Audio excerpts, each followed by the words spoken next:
Comme je l'avais expliqué dans la première vidéo, Pascal Dabou m'a escroqué de 10 000 € environ. Donc d'abord par une crypto-monnaie qu'il était en train de lancer et ensuite un voyage à Dubaï qu'on a fait ensemble. Au retour de Dubaï, c'était des insultes, des menaces, mais après, comme je ne cédais pas, des courriers disant qu'il allait me rembourser, des courriers de son avocat disant qu'il mettait tout ça en place, mais j'ai rien reçu jusqu'à présent. Et là, je parle, tout ça, ça s'est passé en septembre 2021. Ensuite, sa mère a eu mon numéro via l'ancien avocat de Pascal et elle m'a appelé 2 fois. Donc ici, je vais placer des clips audio du premier appel. Comme ça, vous voyez un petit peu, tout le monde peut voir, tout le monde peut entendre ce qui s'est passé et qui est réellement Pascal. Parce que là, je sais qu'il est en train de raconter des tas de choses sur moi, comme l'avait fait Catherine Techer avant ça, pour me décrédibiliser. Donc là, moi, je vais envoyer ce que j'ai. J'en ai rien à foutre de ce qu'il est en train de dire sur moi. Je sais très bien, je sais à quoi je m'attends, mais je n'ai pas d'autre choix que de faire ça publiquement afin de récupérer mes 10 000 €. Apparemment, un virement par son neveu via la crypto-monnaie. Enfin, je ne connais pas trop ce terme-là, mais en tout cas, je sais que c'est ce qu'il compte faire dans les 48 heures. Non, ça c'est pas. J'ai vraiment d'autres informations. Hein. Donc, oui, j'ai tout essayé avec lui. C'est quelqu'un. Xavier, vous ne pouvez pas essayer puisque moi je suis sa maman. Oui, mais alors, franchement, je suis désolé, madame, mais il y a quelque chose à revoir. C'est une personne vraiment mauvaise. Vous n'avez pas idée de ce qu'il nous a fait subir. Il m'a craché au visage, il m'a frappé. Il a frappé le footballeur avec qui j'étais. Xavier, excusez-moi de vous interrompre, j'en suis confuse. Absolument. Et en plus, il m'a volé 9 000 €. Hein? Écoutez, moi, il m'a dit qu'il allait dans 48 heures faire un virement. Donc, je sais pas, il va parler de crypto-monnaie. Je vous dis, franchement, je suis pas très technologie et tout ce qui est téléphone et compagnie, ça fait pas trop. Donc voilà, là, dans les 48 heures, il allait me faire un virement, selon sa mère. Dans l'intérêt de trouver un chemin de paix.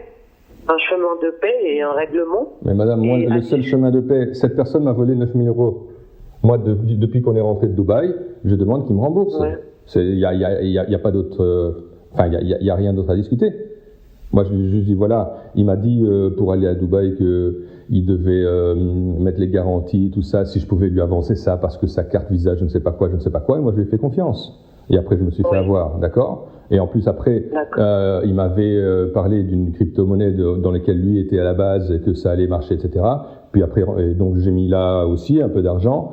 Et après vérification, il apparaît qu'il n'en est rien. Ça n'existe même pas, ce projet-là. Alors je me suis fait avoir 2 fois par votre fils, d'accord ? Alors pour moi, il n'y a pas d'autre discussion. Et là maintenant... Alors ce projet de crypto-monnaie s'appelait Monarium, Monapay, donc le token MNR. Donc là, j'avais investi, comme d'autres personnes ainsi, qui ont mis dans ce projet-là. Et voilà, je suis un de ceux qui s'est déjà fait pigeonner par Pascal Dabou. Je lui ai fait confiance. Mais Xavier, j'en suis confuse. Est-ce que vous l'entendez ? Je ne vous incrimine en rien. D'accord, ce n'est pas votre responsabilité. C'est pas votre responsabilité. Mais les actes qu'il a accomplis sont graves. Et en plus de ça, je ne suis pas la seule personne qui l'a arnaqué, parce qu'il y avait... c'est un fou narcissique, cette personne. Je suis désolé pour vous, madame. Moi, c'est quelqu'un qui vole de l'argent, aux autres. Je ne respecte pas ça. Il m'a volé 9 000 €. Il m'a eu complètement. Il m'a frappé, il m'a craché au visage. Vous imaginez ? Comme beaucoup de pervers narcissiques, quand un escroc se sent démasqué et qu'il n'a pas d'autre porte de sortie, il va créer de la tension afin de créer un désaccord. C'est pour ça qu'il m'a agressé quand on était encore dans la chambre d'hôtel, qu'il m'a frappé, qu'il m'a craché dessus. Vraiment, j'ai des témoins pour ça. Ça, je ne l'invente pas. Il est comme ça, ce mec. En présence de 2 témoins. Il m'a craché au visage. Comment moi, je vais... Ouais, et encore, moi, je n'ai même pas encore porté plainte. Moi, j'attends qu'il me rembourse mon argent. Xavier, je ne vous invite pas à le faire, puisque vous avez trouvé un terrain d'entente avec lui. Mais je vous dis, madame, le seul terrain d'entente, c'est qu'il me rembourse. Je ne suis pas le seul à s'être fait escroquer par Sabri. Je vous garantis qu'il y en a d'autres. Écoutez, moi, en tout cas, sachez que votre virement va être effectué. Et je vous demande, donc là c'est sa maman qui vous parle, hein, c'est pas sa copine ni sa... Madame, moi je veux bien, mais là en attendant, il m'a mis dans des trucs inimaginables. Hein. Je ne sais pas quels seront vos liens ensuite. Mais moi je n'en veux plus. je ne traite pas avec ce genre de personnes, madame. Moi je traite avec des gens honnêtes. Et votre fils ne l'est pas, désolé de le dire. Quelqu'un qui vole n'est pas honnête. C'est une honte. Et c'est une honte pour la famille, c'est une honte pour tout le monde. Je n'ai jamais fait ça de ma vie, madame. Jamais. Je ne suis pas un voleur.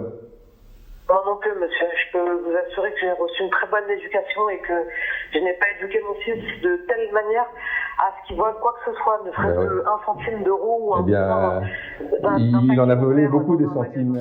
Ici, il y a des choses que sa mère ne dit pas, mais on sent dans la manière dont elle parle qu'elle a essayé des choses avec lui, parce qu'elle dit « je ne l'ai pas éduqué comme ça ». Donc on sent qu'il y a des choses qui se sont passées, que ce n'est pas son coup d'essai, qu'elle sait exactement comment travaille son fils. Et probablement qu'elle a déjà essayé de l'aider, de sortir de ça, d'arrêter ses agissements. Mais je pense que Pascal est un mythomane, c'est un malade en fait. C'est probablement quelque chose dans ce style-là. Mais je vous dis, j'ai des témoins qui étaient là dans l'appartement dans lequel on était à Dubaï. D'accord ? Oui. Un footballeur et un boxeur qui était sous contrat avec lui, qui tous les deux ont rompu le contrat. Il n'y a plus personne qui veut travailler avec lui, il est grillé. Comment vous pouvez prétendre avoir une carrière professionnelle quand on vole les gens? Le biais d'un avocat j'ai jamais demandé à passer par le biais d'un avocat, c'est lui qui a mis ses avocats comme ça pour essayer de me faire peur, m'intimider, tout ça, mais ça marche pas. Moi, j'ai même pas pris un avocat. Je veux dire, j'ai pas à me défendre en justice.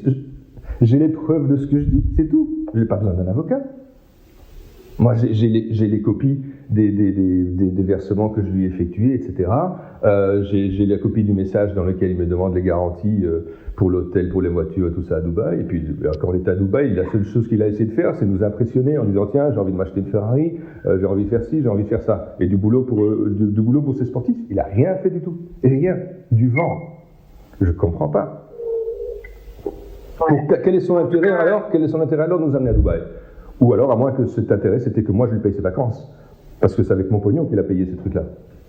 Nous, on était allés là pour travailler. Et oui, il n'a pas dépensé d'argent, lui? J'en sais rien. Moi, avec les 9000 balles que je lui ai versées, ça a payé tout le séjour à Dubaï. Je suis sincèrement confuse. Comme je vous dis, je ne connais pas les tenants et les aboutissants de votre histoire. Tout ce que je peux vous dire, c'est que je préfère que cette histoire se règle calmement et gentiment entre vous et qu'il vous effectue un virement rapidement. Donc voilà, ici, encore une fois, elle propose la solution à l'amiable que moi j'avais acceptée. Hein, et je doute très fort qu'elle m'ait appelé sans que Pascal ne soit au courant. Donc je crois qu'à eux deux, ils ont décidé qu'elle m'appelle pour essayer de trouver un accord. Et moi j'étais tout à fait d'accord. Moi il fallait juste qu'ils me payent. Ils étaient d'accord de me payer. Alors pourquoi ils ne m'ont pas payé après? C'est ça. Et alors maintenant, quand j'entends par exemple, il y a Jérôme Godin de Success Business Club à qui j'ai communiqué que c'est une escroquerie, que Warren est une escroquerie, il dit...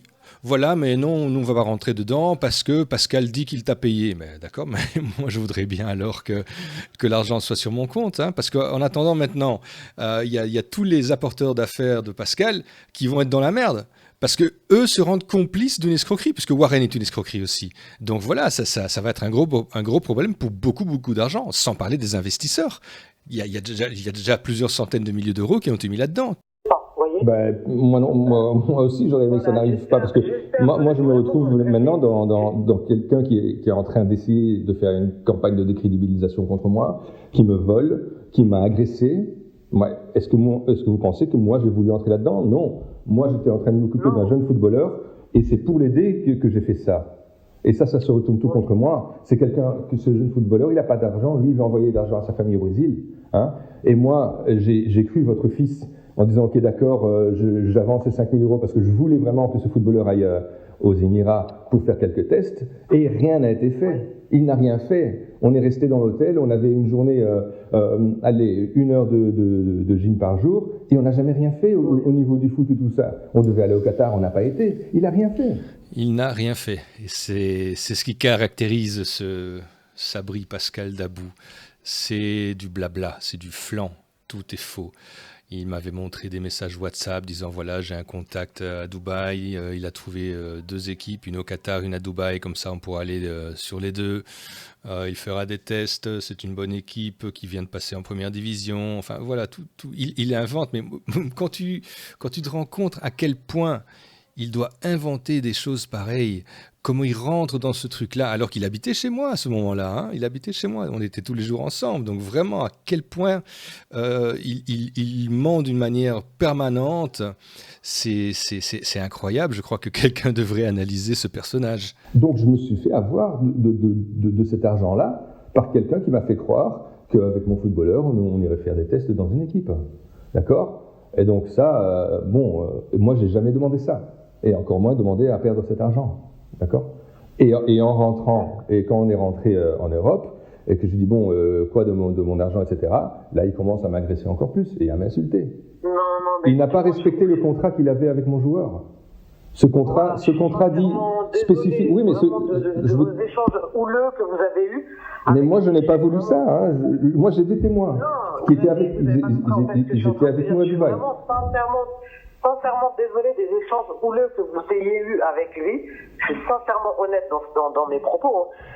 Et comme je dis, j'aurais aimé que toutes ces choses-là n'arrivent pas et que vous puissiez avancer vraiment conjointement et proprement, donc sans que l'un abuse de l'autre ou que l'un profite de l'autre ou que l'un maltraite l'autre. Enfin, vous voyez, j'aurais aimé. Oui, madame, mais je vous dis, c'est allé dans un sens, parce que moi, je n'ai pas profité, je n'ai pas abusé, je n'ai pas insulté. Oui. Moi, j'ai fait ce que j'avais à faire. Hein. J'ai fait mon boulot par rapport à mon joueur. J'ai fait mon boulot par rapport à essayer de le protéger. Et en plus, à un moment donné, qu'il s'est interposé quand votre fils essayait de me frapper, c'est lui qui a pris un lion sur la figure. D'accord ? Et moi, je n'ai pas réagi. Je me suis fait frapper et cracher dessus. Je n'ai pas réagi. Je n'ai pas levé la main sur votre fils. Hein. J'ai rien fait. Hein. Alors, je fais 2 têtes de plus que lui quand même. Hein. Écoutez, je suis vraiment... Il faut bien se mettre ça dans la tête. Hein. J'ai rien fait. Je n'ai pas réagi. Sinon, il n'aurait plus de tête. Je n'émets aucun doute sur ce que vous me dites, il n'y a pas de problème.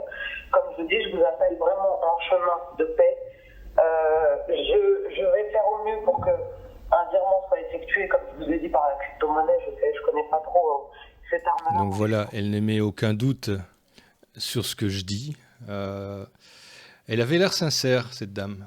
Les 2 premiers échanges qu'on a eus, vraiment de quelqu'un de conciliant, de quelqu'un qui a conscience de ce qui arrive avec son fils, qui a 30 ans maintenant. Donc, je crois qu'elle en a vu d'autres avec lui. Mais ce qui s'est passé, c'est qu'après, elle a retourné sa veste. Et je ne sais pas pourquoi. Quelques semaines plus tard, je ne recevais toujours rien. Et ça traînait. Là, je n'avais plus de réponse. Ou elle dit je ne me souviens plus. Et plus récemment, donc avant de sortir cette page Instagram et les vidéos ou de paraître publiquement, de dénoncer ça, je lui ai envoyé un message en disant moi je n'ai pas d'autre choix maintenant que de tout dénoncer. Et là, je reçois une réponse de sa part en disant je ne connais pas ce numéro. Donc voilà, moi, ce que je vois maintenant, c'est que d'une personne conciliante, elle est passée à la complicité avec le fiston. Donc voilà, on dirait qu'on a vraiment affaire à une famille d'escrocs. C'est voilà. Une partie de mon expérience avec Sabri Pascal Dabou, le reste va suivre.